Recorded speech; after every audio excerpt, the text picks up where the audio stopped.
గజం కేవలం 13,500 రూపాయలకి హైదరాబాద్ కి చేరువలో మీ సొంతింటి కలను నిజం చేసుకోండి శ్రీ వాసవి ప్రాజెక్ట్స్ తో. వివరాలకు ఈ నెంబర్లకు కాల్ చేయండి.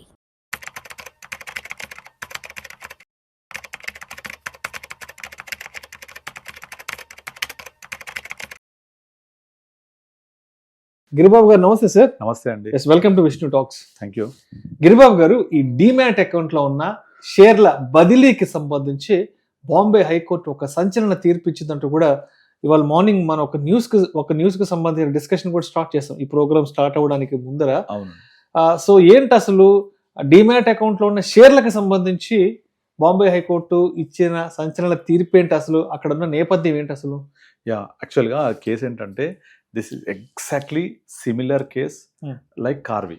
కారు అప్పుడెప్పుడో ఒక డెకేడ్ ముందు ఇది జరిగింది కదా, 2020కి ముందు జరిగిన పని జరిగిన వల్ల కోవిడ్ తర్వాత చాలా ఇబ్బందులు పడి వాళ్ళు ఏమైతే చేశారో దాని తర్వాత తదనంతరం 2021-2022లో కార్వి అనే సంస్థ మూతపడడానికి దారితీసింది వాళ్ళు చేసిన పని. ఆల్మోస్ట్ సిమిలర్ అలాంటి పనే బీఆర్హెచ్ వెల్త్ అని చెప్పేసి ఒక company, Bombay based demat account company. వాళ్ళ దగ్గర మామూలుగా కస్టమర్స్ డీమ్యాట్ అకౌంట్ ఓపెన్ చేసేవాళ్ళు.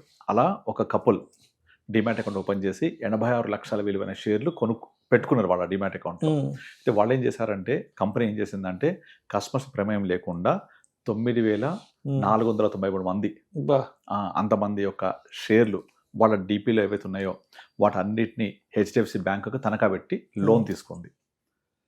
లోన్ తీసుకున్న డబ్బుల్ని తిరిగి హెచ్డిఎఫ్సి బ్యాంక్ కట్టకపోవడం వల్ల ఈ తనఖా పెట్టిన షేర్లన్నీ అమ్మేయడం జరిగింది. సేమ్ ఎగ్జాక్ట్లీ కార్వి స్టోరీని ఇది కూడా. అయితే ఈ కపుల్ ఏం చేశారంటే, పాపం వాళ్ళ ఆమె హస్బెండ్ చనిపోయారు, ఆమె దగ్గర ఉన్న డబ్బులు అవే. ఆ 86 lakhs నేను అమ్మేసుకొని వాటితో నేను నా బతుకు జీవించాలి, నా లైఫ్ కంటిన్యూ చేయాలని తీరాపోయి చూస్తే డీమ్యాట్లో 86 lakhs వర్త్ ఆఫ్ షేర్లు లేవు. ఏమైందని అప్రోచ్ అవుతే ఎవ్వరూ సరైన సమాధానం చెప్పలేదు. ఆమె ఎక్కని గడపలేదు, తట్టని తలుపు లేదు. చివరకు ఎవరి దగ్గరికి వెళ్ళినా సరే ఫస్ట్ ఎన్ఎస్సి దగ్గరికి వెళ్ళి కలిసింది. ఎన్ఎస్సి వాళ్ళు ఏమన్నారంటే, ఇది ఎక్స్చేంజ్ ప్రమేయం లేకుండా ఆఫ్ మార్కెట్లో ట్రాన్స్ఫర్ అయినవి, ఆఫ్ మార్కెట్ ద్వారా మీ డీపీ నుంచి బ్యాంకుకు ట్రాన్స్ఫర్ అయ్యాయి.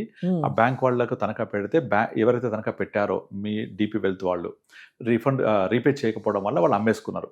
కనుక ఎన్ఎస్సి ప్రమేయం లేదు, ఎక్స్చేంజ్లో సేల్ అవ్వలేదు అని చెప్పేసి ఎన్ఎస్సి చేదులుపుకుంది. అక్కడ నుంచి డీపీకి వెళ్ళారు. వీళ్ళ డీపీ సిడిఎస్ఎల్ ఏం చెప్పింది, నేను కేవలం కస్టోడియన్ మాత్రమే, నా దగ్గర ఉన్న షేర్స్ నా దగ్గర నుంచి పోతే నేను బాధ్యత వహిస్తా, మా దగ్గర లేవు, మీ డీపీలో ఉన్న షేర్స్ అన్నీ కూడా మీ డీమ్యాట్ అకౌంట్ వాళ్ళు తనఖా పెట్టేసుకుని అమ్మేసుకున్నారు, కనుక మాకు సంబంధాన్ని వాళ్ళు చేతులు చేశారు. అప్పుడు హైకోర్టు ఆ మొరాలకించి హైకోర్టు ఏం చేసిందంటే, లేదు ఇది ఎవరైతే డీపీ హోల్డింగ్, డీమ్యాట్ అకౌంట్ ఇవన్నీ సీక్వెన్స్గా ఒకళ్ళంతా కలిసి చేయాల్సిన ఒక సెక్యూర్డ్ వర్క్ ఇది. ఒక కస్టమరు తన డీమ్యాట్ అకౌంట్ ఓపెన్ చేసేది ఒక డీపీ దగ్గర, డీపీలో ఉన్న షేర్స్ అన్ని కస్టోడియన్ దగ్గర ఉంటాయి. కస్టోడియన్ ఎవరు? సిడిఎస్ఎల్. కనుక దీంట్లో అందరూ బాధ్యత వహించాల్సిందే అని చెప్పేసి సిడిఎస్ఎల్కి చెప్పింది. సిడిఎస్ఎల్ మళ్ళీ రివర్స్ కోర్టుకు వెళ్ళింది. కోర్టుకు వెళ్తే అప్పుడు కోర్టు సంచలన తీర్పు ఇచ్చింది. ఏమని చెప్పింది, ఇది సిడిఎస్ఎల్ నుంచి వెళ్ళిపోయినా సరే ఈ డీమ్యాట్ అకౌంట్ ఎవరు ఓనరు? డిఆర్హెచ్ వెల్త్ వాళ్ళు. సో వాళ్ళ దగ్గర నుంచి తనఖా పెట్టి వెళ్ళిపోయింది కాబట్టి అందరూ బాధ్యత వహించాలి, కస్టమర్కి 86 lakhs వర్త్ ఆఫ్ షేర్స్ తిరిగి ఇచ్చేయాలి, అట్ ద సేమ్ టైం ఈ పీరియడ్కి 9% చొప్పున ఇంట్రెస్ట్ ఇవ్వాలని చెప్పేసి కోర్టు తీర్పు ఇచ్చింది. సో ఈ తీర్పు అనేది చాలా డీమ్యాట్ అకౌంట్ హోల్డింగ్ కంపెనీస్కి చాలా చెంపపెట్టు లాంటిది. ఒక విధంగా చెప్పాలంటే, ఇప్పుడున్న ప్రజెంట్ సిచ్యుయేషన్, మీరు నార్మల్గా డీమ్యాట్లో ఉన్న షేర్స్ డెలివరీ ఇవ్వాలన్నా, లేకపోతే దానికి ఎంటీఎఫ్లో ప్లెడ్జింగ్ చేయాలన్నా మనకు సెల్ఫ్గా ఓటీపీ వస్తుంది, మనం చేసుకుంటాం. అలా ఇదంతా సిస్టమ్స్ ఇప్పుడు వచ్చాయి. ఇదంతా సిస్టమ్స్ లేకముందు జరిగిన విషయాలు అనమాట ఇవన్నీ కూడా. ఒక 2-3 years బ్యాక్ జరిగింది అది. అంటే ఆల్మోస్ట్ కార్వి చేసే టైంలో జరిగింది ఇది కూడా. కాకపోతే కార్వి తొందరగా ఫస్ట్ బయటకు వచ్చింది. దాంతో కార్వి షేర్స్ అన్ని వేరే వాళ్ళకు బదిలీ చేసేసారు. కార్విని క్లీన్గా మొత్తం క్లోజ్ చేసేసి అందరు ఇన్వెస్టర్స్ యొక్క మన ఇది ఇంట్రెస్ట్ని కాపాడారు. ఎవరు? ఎన్ఎస్సి, సెబీ వీళ్ళందరూ ముందుకు వచ్చి. కానీ ఈ కేసులో ఏమైందంటే, చిన్న కంపెనీ బీఆర్హెచ్ వెల్త్ అనేది తక్కువ వాల్యూమ్ ఉంది, అందువల్ల కోర్టు దాకా వెళ్లాల్సిన పరిస్థితి వచ్చింది. కోర్టు కూడా చాలా న్యాయంగా డెసిషన్ తీసుకొని దీంట్లో ఎవరైతే లైన్ మేనేజర్స్ లాగా అందరూ ఇన్వాల్వ్ అయినారో వాళ్ళందరికీ ముట్టికాయలు వేసి మీరందరూ కలిసి ఈ షేర్స్ని మళ్ళీ ఆమెకు తిరిగి ఇవ్వాలని చెప్పేసి తీర్పిచ్చింది అనమాట. ఒక విధంగా ఇది చాలా మంచి పరిణామం కూడా. ఎందుకంటే దీనివల్ల ఏమవుతుందంటే ఇప్పుడున్న ఇన్వెస్టర్స్ ఎవరుతున్నారో వాళ్ళందరూ డిమాట్ లో నా షేర్లు ఉంటే నా దగ్గర ఉన్నట్టే కదా, బ్యాంక్ లో డబ్బులు ఉంటే నా దగ్గర ఉన్నట్టే కదా, భద్రంగా ఫీల్ అవుతారు. అంటే ఇలాంటి సందర్భం ఒకటి రాకపోతే ఇలాంటి విషయం ఒకటి బయటకు వచ్చింది, అందరికి ఒక మెలకువలు. అప్పుడప్పుడు మన డిమాట్ అకౌంట్ ఓపెన్ చేసి మన షేర్స్ ఎన్ని ఉన్నాయి, మన డిమాట్ అకౌంట్ లో ఉన్నాయి అన్ని కూడా కరెక్ట్ గా ఉన్నాయా లేదా, మన హోల్డింగ్ అప్పుడు ఎన్ని ఉండే ఇప్పుడు నుండి స్టేట్మెంట్స్ తీసుకొని పెట్టుకుంటూ ఉండాలి ఎప్పుడు కూడా. సో డిమాట్ లో ఉన్న షేర్స్ కి డిపి బాధ్యత వహించినప్పుడు మన కంట్రోల్లో ఉంటాయి అనుకుంటాం మనం, కానీ అది డిఆర్హెచ్ ఇట్లాంటి కంపెనీ ఇలాంటి పనులు చేస్తాను కూడా మనకు కొత్తగా అర్థమైంది. కనుక మన జాగ్రత్తలో మనం ఉండాలి ఎట్టి పరిస్థితుల్లో. అంటే మన బ్యాంకులో డబ్బులు ఉంటే మనం చూసుకుంటూ ఉంటాం కదా, అలాగే ఇది కూడా చూసుకుంటూ ఉండాలి. అందుకే చాలా మంది నాకు మ్యూచువల్ ఫండ్స్ విషయంలో మేము demat account through mutual fund చేస్తామంటే వద్దని చెప్తాను నేను.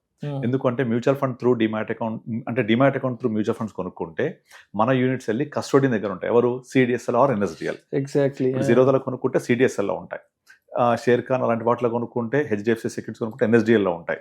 అంటే మీ మ్యూచువల్ ఫండ్ యూనిట్స్ కస్టోడియన్ దగ్గర ఉంటాయి. మీకు స్టేట్మెంట్ ఇవ్వాలన్నా ఏ ట్రాన్సాక్షన్ చేయాలన్నా అన్ని కూడా వాళ్ళ కంట్రోల్లో ఉంటాయి. అదే నాన్ డిమాట్లో కొనుక్కుంటే మీ మ్యూచువల్ ఫండ్స్ ఏఎంసీ దగ్గర ఉంటాయి. ఇప్పుడు నార్మల్గా డిమాట్లో ఉంటే ఏఎంసీ కూడా స్టేట్మెంట్ ఇవ్వలేదు మీకు. ఏఎంసీకి వెళ్ళి కూడా నేను అమ్మేస్తానంటే ఏఎంసీ అంటే డైరెక్ట్గా ఫండ్ హౌస్ ఫ్రంట్ ఆఫీస్ అని అర్థం. మీరు ఎక్కడ కూడా ఏ ప్లాట్ఫామ్లో కూడా డిమాట్లో ఉన్న షేర్స్ అమ్మలేరు మీరు, అంటే I mean to say mutual funds అమ్మలేరు మీరు. కానీ నాన్ డిమాట్లో ఉన్న మ్యూచువల్ ఫండ్స్ ఏ ప్లాట్ఫామ్లో అమ్ముకోవచ్చు. ఎంఎఫ్ సెంటర్లో అమ్మేసుకోవచ్చు, డైరెక్ట్గా ఫండ్ హౌస్కి వెళ్ళి అమ్మేసుకోవచ్చు, కెఫిన్ క్యాంప్స్లో అమ్మవచ్చు, అన్ని చేయొచ్చు. వేరే డిమాట్లో ఉంటే ఓన్లీ త్రూ కస్టోడియన్, అంటే ఎవరు? మీ డిమాట్ అకౌంట్. దాని నెక్స్ట్ ఉండేది సిడిఎస్ఎల్ ఆర్ ఎన్ఎస్డిఎల్, రెండే ఉంటాయి.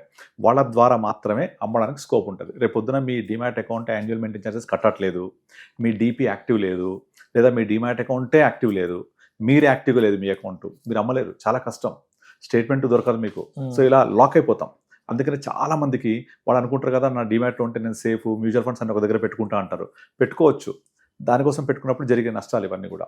అందుకనే మనము మ్యూచువల్ ఫండ్ యూనిట్స్ నాన్ డిమాట్లో కొనుక్కుంటే ఆటోమేటిక్గా మన యూనిట్స్ అన్ని ఫండ్ హౌస్లో ఉంటాయి. ఫండ్ హౌస్లో ఉంటే మనము ఎంఎఫ్ సెంటర్లో చూసుకోవచ్చు, కెఫిన్ యాప్లో చూసుకోవచ్చు, క్యాంప్స్ యాప్లో చూసుకోవచ్చు, డైరెక్ట్ ఫండ్ హౌస్ వెబ్సైట్లో చూడొచ్చు, ప్లస్ సెల్ కూడా చేసుకోవచ్చు. అన్ని విధాలుగా మన కంట్రోల్లో ఉంటాయి. అందుకనే డిమాట్లో ఉండడం వల్ల అంత సేఫ్ కాదని ఇలాంటి ఇన్సిడెంట్స్ మనకు తెలుస్తూ ఉంటాయి. బట్ హవెవర్ ఇలాంటి ఒకటి జరిగింది కదా అని మొత్తం వ్యవస్థనే మనం తప్పు పట్టకూడదు. ఈ mutual funds, demat accounts, shares అనేవి చాలా భద్రంగా ఉండే one of the best way of investments in financial markets. కనుక ఇలాంటి ఒకటి దాన్ని చూసి మనం పొరపడకూడదు, జరుగుతూ ఉంటాయి.